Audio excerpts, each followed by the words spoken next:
Retour sur l'île de Lanzarote pour vivre la suite de cet Ironman des Canaries, 17e du nom. Cyril, la course cycliste arrive dans un moment épique de la journée. Sans doute la principale difficulté dans quelques kilomètres pour les leaders de l'épreuve. On va grimper tout doucement vers Mirador del Rio. Ouais, Mirador del Rio, donc c'est pas une montée très très longue, elle doit faire dans les 4-5 km, mais c'est des pourcentages importants. Et puis c'est surtout bien souvent sur cette île des changements de conditions climatiques, même si on monte pas très très haut en altitude, on arrive un peu dans les nuages et on peut se retrouver parfois dans le brouillard. Donc avec les fortes températures qu'on a connues avant, on retombe dans des températures qui sont des fois inférieures à 10 degrés. Donc c'est un petit choc thermique qui n'est pas négligeable. Et puis bon, à l'inverse, on sait que c'est la dernière difficulté et après normalement on bascule avec une belle descente rapide et surtout un vent favorable. Et il le sait, Bert Yammer, en tête de l'épreuve, que d'ici une poignée de kilomètres, il va attaquer Mirador del Rio. Pour l'instant, il est toujours en tête de l'épreuve. Einar Johansson a fait l'effort nécessaire pour revenir en deuxième position. Chez ces dames, c'est Tara Norton qui mène devant Bella Commerford, Charlotte Colters. Attention à cette jeune femme. Hélène Biche-de-Vat, la Hollandaise, qui revient progressivement. Elle a géré son épreuve, elle sait aussi à quoi s'attendre dans les quelques minutes à venir. Et elle se dit qu'elle pourrait peut-être tirer son épingle du jeu. Et nous y voilà. Donc là, on n'est pas encore dans Mirador del Rio, on doit être dans Mirador del Aria. Donc c'est juste une petite difficulté qu'il y a avant Mirador del Rio. Et les conditions dont je vous parlais, on est dans le brouillard, donc c'est pas évident. Et faut être vigilant parce que la route peut être humide. Et puis faut faire attention aux chutes dans cette descente. Regardez Tara Norton. Elle prend des précautions, les virages sont particulièrement serrés. Elle reste sur un souvenir douloureux. Encore une fois, les bandes, ou du moins l'élastoplaste qu'elle porte sur l'épaule gauche, témoignent de sa récente chute, sans doute lors de son entraînement intensif, sous la houlette de Scott Molina. Et là, Tara Norton a bien l'intention d'aller au bout dans les meilleures conditions. Allez, en danseuse, Bert Yammer, c'est parti. C'est parti, il y est dans Mirador del Rio, donc là il est à quelques kilomètres du sommet et on le voit est rentré progressivement dans cette nappe de nuages. Décor somptueux, je suis pas certain qu'il en profite pour regarder autour de lui, il est très concentré. Il arrive au sommet dans quelques secondes, il va basculer et se diriger vers la fin de ce parcours. Ça y est, c'était l'ultime difficulté de la journée à vélo. Maintenant, on gère, on pense à sa course à pied. Ouais, là, on commence déjà à penser à la course à pied. Là, il a une longue portion de descente avec vent favorable. En gros, il en a pour 40 à 50 km où ça va être beaucoup plus facile musculairement et physiquement. Mais bon, faut pas non plus se relâcher. Derrière, il y a encore des concurrents, mais c'est une période importante où il faut bien penser à s'alimenter. Surtout pas louper ce ravitaillement. On l'a vu, il est bien placé, il est au sommet dans un virage. On va pas très vite, donc on a le temps de laisser ces bidons vides pour faire le plein. Tara Norton, à son tour, qui en termine avec l'ascension du Mirador del Rio.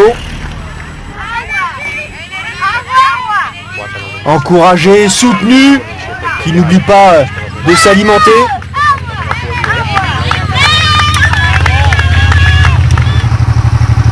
Et derrière, toujours les deux mêmes actrices, au coude à coude presque, Charlotte Colters et Bella Commerford. Elles ne se lâchent pas, donc là on le voit, elles sont dans la partie la plus difficile de cette montée.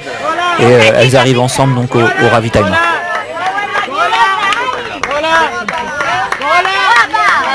Charlotte Colters qui ne s'arrête même pas, qui bénéficie ou du moins qui profite de son avance pour essayer de creuser un tout petit peu l'écart sur sa rivale immédiate et Tara Norton. Pour l'instant campé en tête de l'épreuve, tout comme cet homme, Bert Yammer.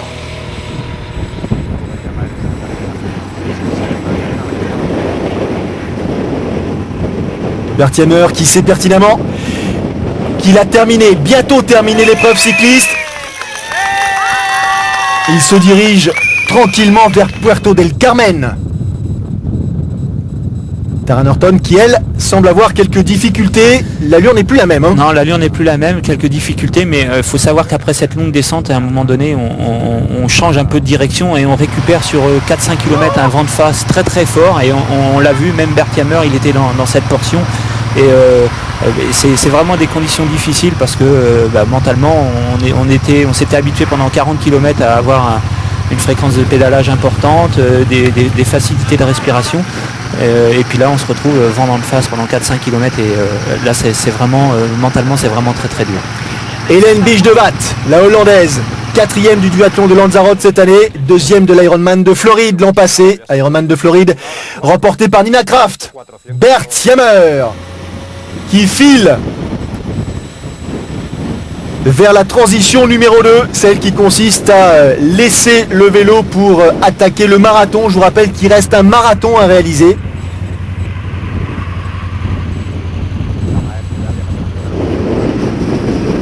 Dossard numéro 28, Frédéric Cole.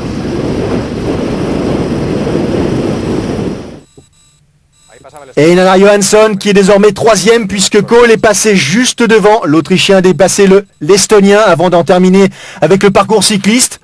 Comme quoi la bagarre chez les filles plutôt, a donné des idées à quelques-uns de ces messieurs. De bonne humeur, Einar Johansson. Regardez, le graphique est très clair, explicite, ça descend jusqu'à l'arrivée. Voilà, on est dans les derniers kilomètres, une jolie petite descente qui nous amène jusqu'à Puerto del Carmen. Après, il y aura encore quelques kilomètres de parcours plat. Bon, là, on pense à bien récupérer, on pense à se dégourdir les jambes, à essayer on le voit, les athlètes se laissent descendre parce que derrière, on a un marathon qui va quand même pas être facile. On est vraiment sur la côte où il y a à la fois du vent, mais beaucoup de chaleur, beaucoup de soleil et un parcours qui se fait en aller-retour, donc 4 fois 10 km, donc 5 km dans un sens, 5 km dans l'autre, de façon à se rapprocher des 42 km à l'arrivée. Fin du parcours cycliste pour le jeune Belge Bert Yammer, soutenu par le public de Puerto del Carmen et ce soleil qui tape sur les épaules, soleil qui va être de plus en plus présent dès lors qu'il va falloir commencer à enchaîner les kilomètres à pied. Johansson est passé devant Cole. Et là, la question qu'on se pose, c'est comment mon organisme va réagir au moment où je vais poser le vélo. Parce que là, Bert Yammer, d'un côté, il se dit, bon, j'ai fait vraiment le plus dur. Normalement, intrinsèquement, à pied, il est plus fort que Einar Johansson, mais comment est-ce qu'il a bien géré sa partie cycliste, comment il va être sur les premiers kilomètres du parcours vélo. Donc là, c'est un peu d'incertitude. On peut se sentir vraiment très très bien et puis mal débuter son marathon, et puis à l'inverse on peut vraiment être très très mal à la fin du vélo, et puis le fait de changer de discipline, c'est un peu un changement d'étape dans la course et se retrouver tout de suite très très bien à pied. Donc c'est un moment un peu d'incertitude à cette transition.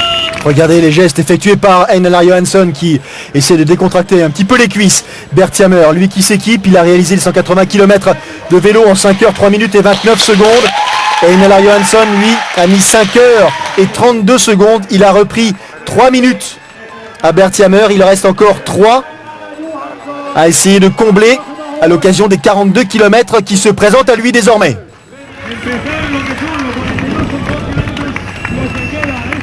Einar qui commence déjà sa transition en plaçant son dossard. Hop, il croise son adversaire, donc l'écart est vraiment pas très très important. Il va essayer de faire une transition rapide pour justement essayer de réduire un peu cet écart.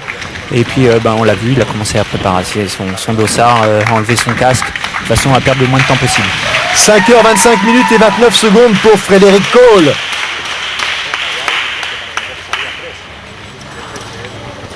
Et regardez les athlètes qui partagent ce moment d'intimité avec tous les bénévoles autour. Bert Yammer a grandes enjambées, lui qui a terminé 4e ici même l'an passé, en 2006, non l'an passé, qu'il n'était même pas monté sur le podium. Il aimerait bien cette fois-ci intégrer le podium, mais pourquoi pas, se dit-il à cet instant, conserver ma première place. C'est ce qu'elle doit se dire aussi, Tara Norton, mais peut-être qu'elle sent que finalement derrière ça revient très vite. Derrière ça revient très vite parce qu'il y a une énorme bagarre qui a commencé dès le début des kilomètres vélo, c'est impressionnant. Donc ça va être très très dur pour Tara Norton sur ce marathon, parce que derrière les coureuses athlètes qui ont un très très haut niveau, et la bagarre va durer jusque la fin de ce marathon. Tara Norton qui descend délicatement de son vélo, 5h41 minutes et 27 secondes pour couvrir les 180 km. Charlotte Colters, la Danoise à son tour. Charlotte Colters qui, elle, va mettre 5h49 minutes et 48 secondes pour faire le même parcours. Elle a désormais 6 minutes de retard sur Tara Norton. Alors, tenez-vous bien, qu'elle comptait 3 minutes d'avance sur Tara Norton après la natation. Donc Tara Norton a réalisé un vélo monumental et c'est peut-être là le danger justement. Ouais, c'est peut-être là le danger parce que est-ce qu'elle n'a pas un peu puisé dans ses réserves? Elle était toute seule devant. Est-ce qu'elle aurait peut-être pas dû temporiser pour essayer de rester avec les Bella Commerford qu'on voit là ici à l'écran au moment de sa transition. La Bella est pas très bien là à la fin du vélo, mais c'est souvent une habitude chez elle. Elle donne tout en vélo, donc elle a un peu de difficulté au début de sa course à pied. Par contre, une fois que la machine est lancée, on l'a souvent vu revenir aux avant-postes. Et on sait qu'effectivement, en course à pied, Bella Commerford est particulièrement dangereuse. Elle qui compte déjà 8 victoires sur distance Ironman. Regardez, c'est pas tout à fait le même rythme. La grosse différence, déjà non seulement elle a repris du temps à Charlotte Colters pendant la transition, c'est-à-dire au moment où elle se changeait, et d'ores et déjà elle est en train de lui mettre presque une balise sur les premiers 200 mètres. Ouais, là il y a un peu, c'est de l'intox ou pas, je sais pas, mais elle lui montre tout de suite elle lui met tout de suite la pression en lui disant voilà, ça y est, je suis revenu, j'ai fait une transition plus rapide que toi, et puis dès les premiers mètres de course à pied, elle essaye de lui montrer que de toute façon c'est pas la peine qu'elle s'accroche. Donc maintenant, est-ce que ça va jouer ou pas, on va le voir dans les prochains kilomètres. Bert Yammer, race leader, le leader de l'épreuve pour l'instant, le Belge. 4 tours de 10 km 500 à effectuer. Einar Johansson et son gabarit 1m95, je vous le rappelle, 94 kg, c'est pas facile à emmener. Rien à voir avec le gabarit de Frédéric Kohl, l'Autrichien.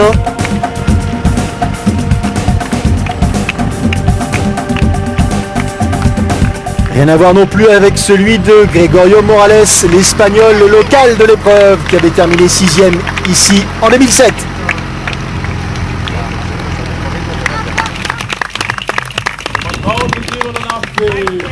Ils n'ont pas tout à fait les mêmes attitudes, Cyril. Non, ils n'ont pas les mêmes attitudes, bon, c'est pas les mêmes gabarits. Bert Yammer qui a l'air bien parti sur ce marathon, et ils vont pouvoir se visionner les écarts à chaque fois, puisqu'on l'a dit, c'est 4 allers-retours, donc à chaque fois ils se croisent et ils voient un peu l'état de forme de chacun. Donc c'est un marathon aussi où ça se joue beaucoup au mental. Et au mental, à cet instant précis, Gregorio Morales est en train de céder devant l'enthousiasme, la rapidité de Teemu Toivonen, le Finlandais, qui revient tout doucement sur la tête de la course. Tara Norton, elle comptait 6 minutes d'avance au départ de la course à pied sur Charlotte Colters et Bella Commerford.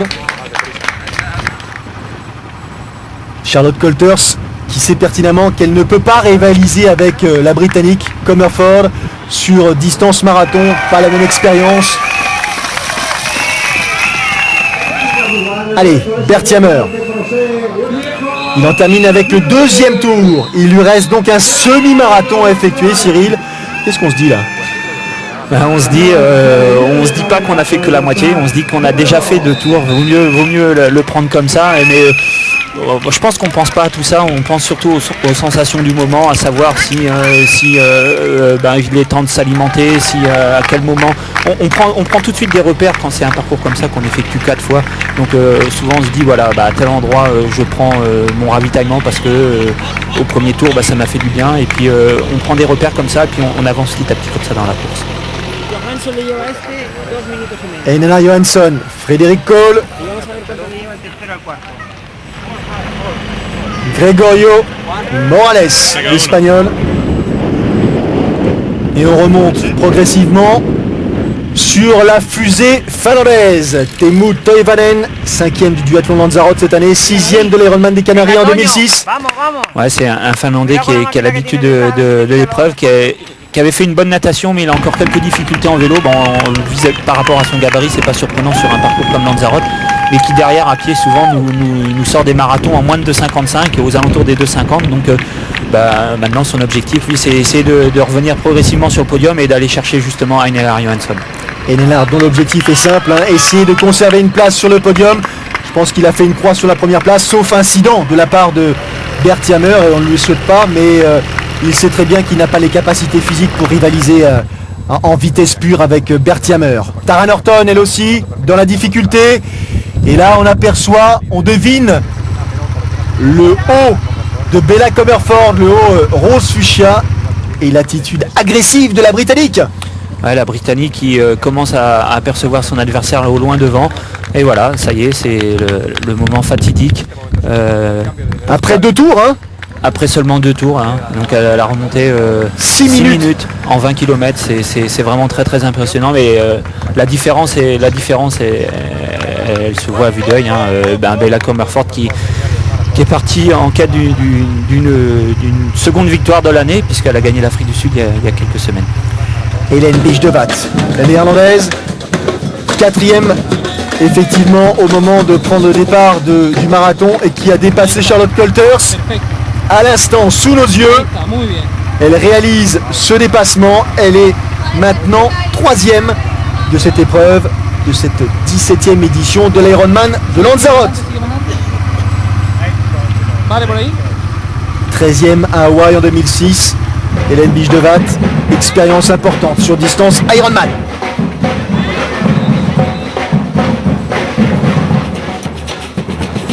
L'ambiance, le public, c'est ça aussi, les spécificités de cette épreuve disputée sur l'île de Lanzarote, une des 7 îles de cet archipel des Canaries. Et il en a terminé, Stéphane Rouillet, notre athlète français. Il en a terminé avec le parcours cycliste. Il lui reste un marathon à réaliser. Timo Toivanen, il est en 3e position désormais, et il revient progressivement sur Einar Johansson. Ouais, il donne tout ce qu'il a pour aller chercher cette 2e place, pour aller chercher Einar Johansson qui, on le voit, plus il avance dans le marathon, plus il a du mal à Einar. 95 kilos comme ça à mener sur le marathon, c'est pas évident. Mais le Finlandais, il n'y a pas vraiment énorme de différence. Il suffirait qu'Einar s'accroche un peu pour avoir une belle bagarre au final. On est dans les derniers tours. Et il était temps pour le Finlandais de revenir sur Einar qui malheureusement ne peut pas s'approcher. On est effectivement dans le dernier tour, et Bertie Hammer a réussi son pari en tête depuis la sortie natation. Il a conservé cette situation de leader, Bertie Hammer, et il se dirige vers la ligne d'arrivée pour réaliser sa première victoire sur distance Ironman.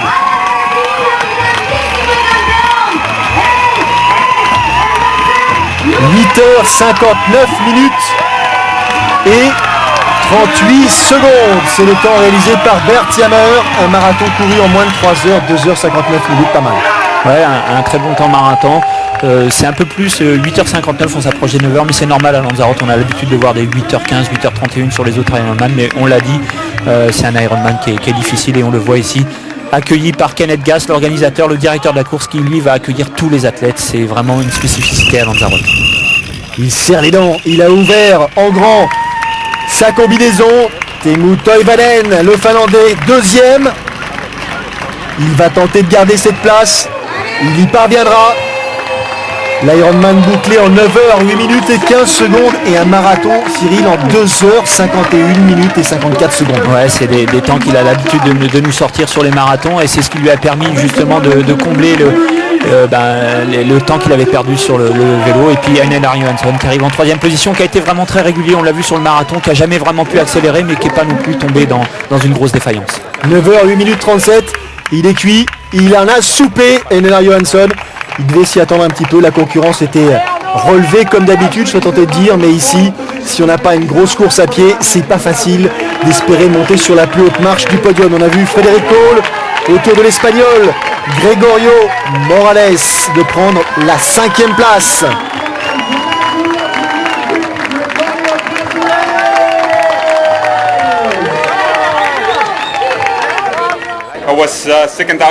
Et Bertie Hammer, le vainqueur, qui nous dit qu'il a dû gérer sa course. Il avait 5 minutes d'avance sur Einar Johansson. Il avait effectivement son destin entre ses mains. C'était à lui de choisir les bonnes options. Ça y est, j'ai gagné un Ironman, je suis Un Ironman champion, comme il le dit. Et derrière, ça continue à être difficile pour Tara Norton, qui cette fois-ci est dépassée par Hélène Bijdevad. Si elle n'y arrive pas cette fois-ci, elle y arrivera la fois prochaine. Bella Comerford, désormais en tête de l'épreuve. La Britannique, vainqueur de l'Ironman d'Afrique du Sud encore cette année. Et le dépassement a lieu cette fois-ci, même si Tara Norton essaye de s'accrocher, Cyril. Jusqu'au bout, hein, on essaye de s'accrocher. Jusqu'au bout, elle essaye de s'accrocher. L'Hollandaise qui, elle, s'écarte un peu pour pas que Tara prenne la foulée. Donc c'est une position un peu surprenante. Et puis devant, on a vu Bella Comerford qui, elle, n'a pas changé de rythme et qui est vraiment dans une forme resplendissante, hein, après l'Afrique du Sud, hein, qui avait eu lieu quand même au mois d'avril. On se retrouve 5 semaines après, deuxième Ironman et puis deuxième victoire. Bella Comerford, la fiancée de Stéphane Bellis, ils avaient remporté l'Ironman d'Afrique du Sud ensemble. Stéphane Bellis était inscrit ici à Lanzarote, il n'a pas participé à l'épreuve finalement, il a fait le choix de se préparer pour sans doute Hawaï. Et c'est normal, 10h 2 minutes 28 secondes, c'est le temps réalisé par Bella Comerford après un marathon de 3h 9 minutes et 20 secondes. Très éprouvé, et là, c'est pas une info, c'est normal. Elle est deuxième, Hélène Bijdevad, la Hollandaise qui en termine à son tour. 10h 12 minutes et 8 secondes. Et enfin Tara Norton, qui après avoir enregistré une deuxième place l'an passé, doit se contenter d'une troisième. Très marquée Tara Norton. Charlotte Colters, quatrième. Et Virginia Berasategui qui va prendre la 5e place.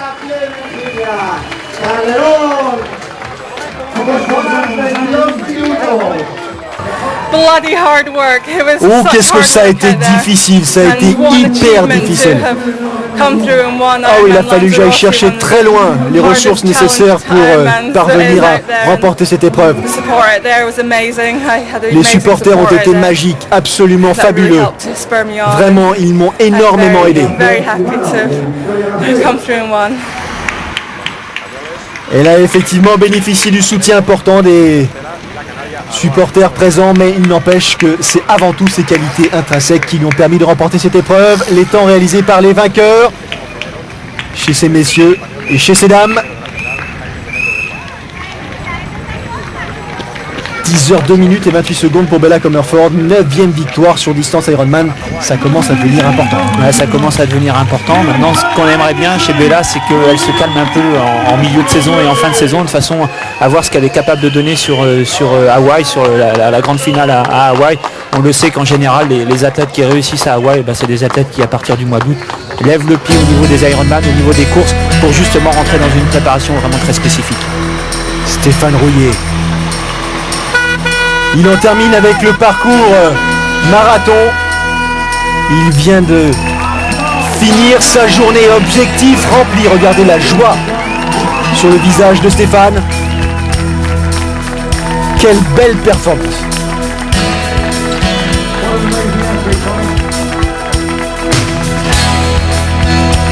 Stéphane Rouillet, le rêve, disputé Hawaï.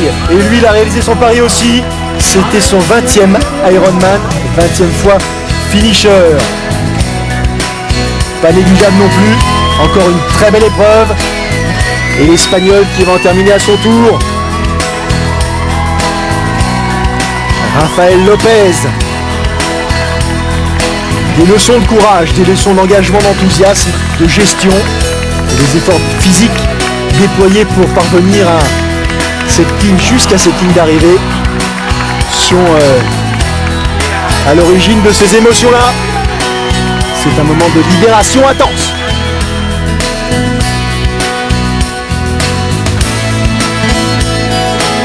« 17 heures au total, ils ont 17 heures pour boucler le parcours, c'est la limite instaurée par les règles du circuit Ironman. Il faut à un moment donné savoir dire stop. Et les uns après les autres, Cyril, ils vont franchir la ligne avec le même sourire, peu importe le temps mis pour réaliser le parcours. Ouais, le même sourire, la même joie, c'était de longues semaines de préparation et on comprend et on trouve ça normal de voir ces athlètes émus en passant cette ligne d'arrivée jusqu'au bout de la nuit.